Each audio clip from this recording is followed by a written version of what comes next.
Hey, if you had asked me just a few years ago if I had any trauma in my life, I would have said no.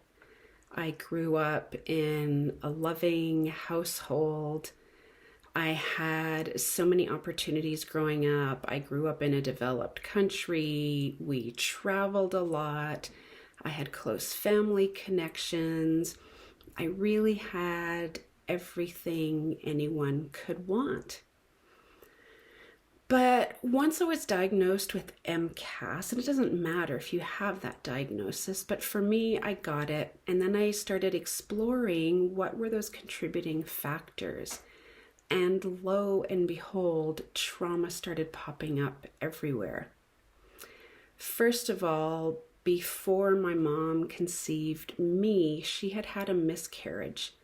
So then while she was pregnant with me, she was afraid that she would have another miscarriage.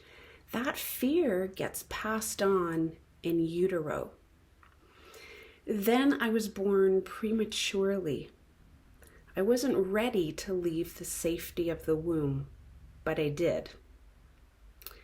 So that was certainly a trauma for a little newborn me.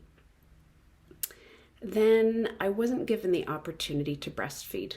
My mom was given an injection so that her milk wouldn't come in, and she was told to go home. So I lost that vital opportunity to bond with my mother.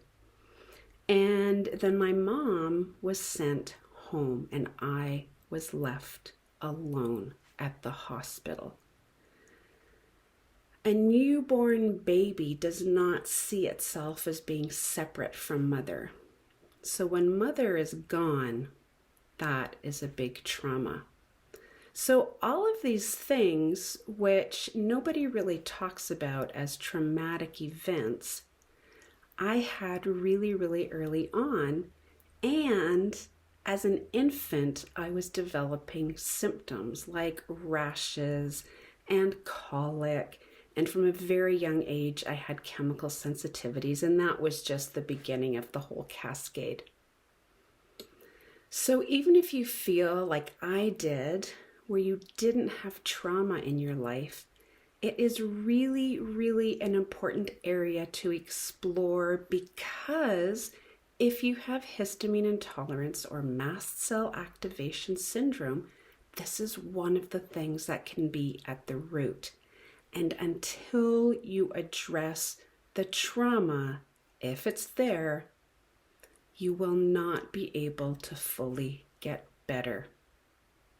So I would encourage you to join this weekend's Trauma Super Conference. It is the final weekend. It recaps the whole week-long Trauma Super Conference, so you have access to all of the speakers. It's a great chance that you don't want to miss out on, so you can still register. Just use the link below.